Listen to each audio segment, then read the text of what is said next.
The approach of the magnet makes the B field inside the 3 centimeter diameter loop go from 0.025 teslas to 0.175 teslas in 0.0035 seconds.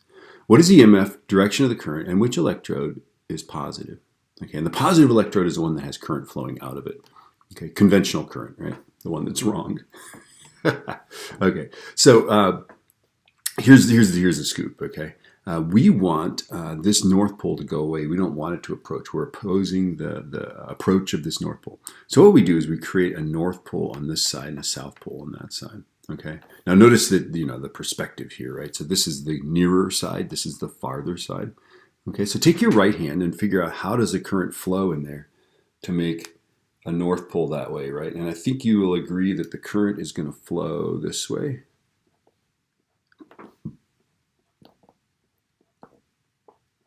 Yeah.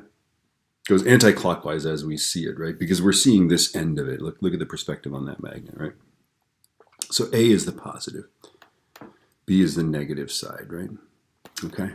And then let's figure out the EMF. So EMF is going to be minus N. And again, I ignore that minus sign. I've already used the direction of this. I'm not going to use a minus sign there. I'm going to get a positive answer, but I'm just throwing it in there.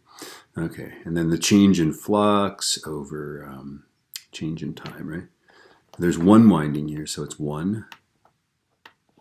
The change in flux is really basically it's a change in, you can go N, change in B.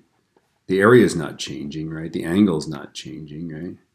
Okay, so over time, right? So it's a change in B. So the change in B is 0.175 minus 0.025, right?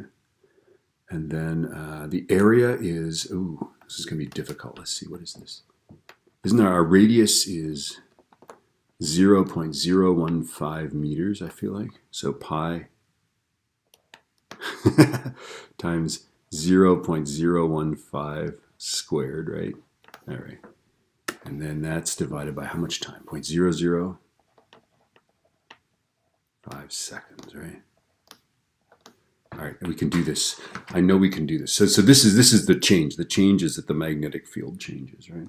And of course, it wouldn't change linearly. This would be like an average EMF. It would be changing more rapidly the closer that thing gets. So we really can't solve this problem. Sorry to say. Okay, so 1 times parentheses 0.175 minus 0.025, right parentheses, times pi times 0.015 squared. All right, divided by 0.0035. Ooh, that's cool. Okay, I'm getting that my EMF is equal to 0.0303 roughly volts. All right.